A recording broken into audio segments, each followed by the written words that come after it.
Mame ena wase na menkasa oduma kwatwedi ampo Nyankopon no onhyiraw se wajebre na wo hwe Omene Bour TV. Ene pankuto ene de mawo esanse we deliver the best. Eniti mesrew baby ayadru su no eye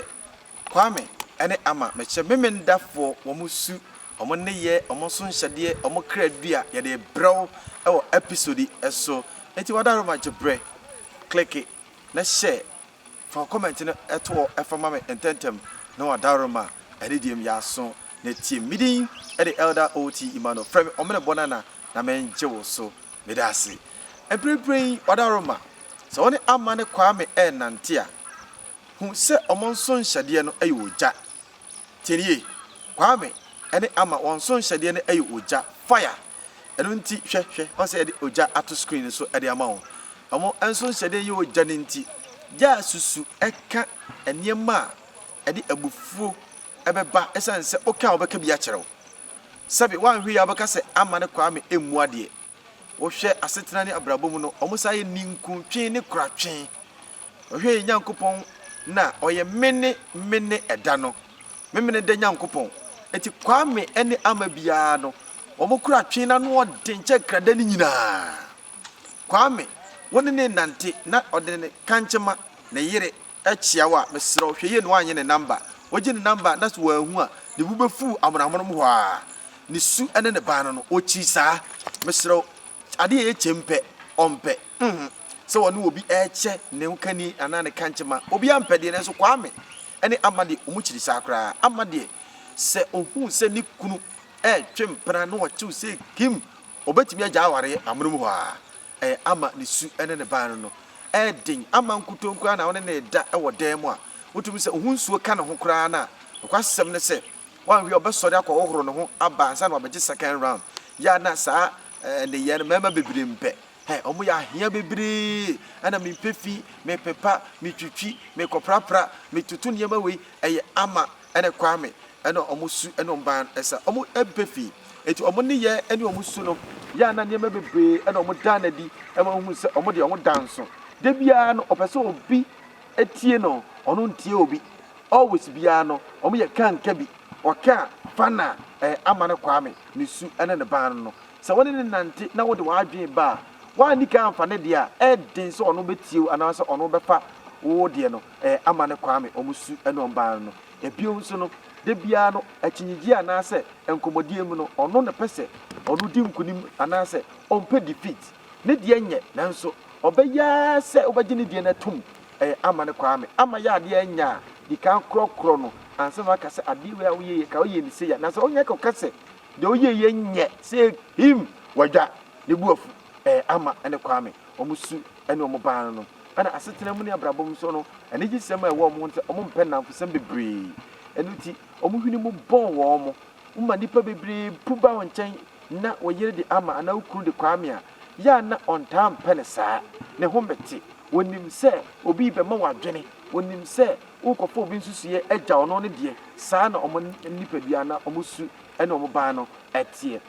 hyene nso se kala omo ta hye o maseta na omo brabo mu a ebo omo pa dark blue a utum se ani dum dark blue ana ebi purple color ebi friend violet ana black na color emwa memendafo green ahaba mo no enta mo omo kra enu ti omo setena ne omo brabo mu no oni omo nante a hwe omo adwinsi so oye Kwame ne amanso na wo hweme a hyene nso se wo kra ne wasetena ne obobre no ya wo dan wo penti atare ya hyewo wadwumam ne wadwumadi nyina no ma color ya purple ebi friend violet black ana dark blue emrem na emfa triman kwansem broni beka lucky color emfa emrel sanso ana setena ene abrabo mu no woni obi nante a de biada esanse autocratic kanka bisu ewo munti ya tie obi ne create the spirit of democracy ebra na wasetena ne abrabo mu no nipa ne wonante na anigye mra esanse obeye kanifo obeye ohene be MP DC MC ya usu no nipa bebre eni enta enye ho obeye manager ana managers we ama utum se omusu no omoban no nipa bebre eni enta enye because of your decision to da ye wo ka no utum se eye ebebo nipa no nanso esanse eye kan ka binti nipa bebre ani ta anyere enye wo a wo hwe na wo ne ama wo ne Kwame osu no sua se wo ne bohu omusu gos omumpefi omasetena no omabrabo ana ombiewu so no omabrabo no bibibia oye bia no oye manu se bibia ye penchem se oye osidan oye carpenter otwasini oye bibia ompese obi beka fonso anase ade boni bia fa ade a oye ho eno nti oke bibia enye anase oye ade na chia dika bo na baso ansana waka ne sinto e de a kire no Kwame ene ama wonsu ene omuba no hyene ba bi nso bibiwie e de wakọ omo kra dua ho madika aka omo so nhyade eye oja ana me ba ka maka omo kala e de a kire o me do bekọ omo kra dua no ho na ma kire se de omo su ene omuba no obesi ene omo nante na de anigye atimi de aba midin e de elder ot mano ma me fa wonko ama ne Kwame omo kra dua no ho me yatwetwe nkomo ne ehu kwan a wafa so ne omo nante na ma me twa me ho emra me ba me do bekọ omo kra dua no ho twa me besia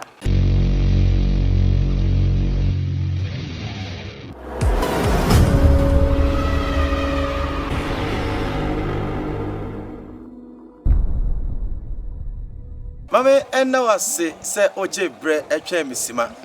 me hye obo se me de wobekọ Kwame ene ama omo kra dua ho eno ne ye nyame dua me serew omo bibia nyame ebatabata ho ama nyame wa otimu se ne nkyerase eno no ne bibia no odanso se oye Kwame ene ama me serew okra dua ye nyame dua se wohu bi da close camera edo ebema nyame dua na onso wohu se de esitie fa ensuo se de manyame nsuo fa gu ase bia na ase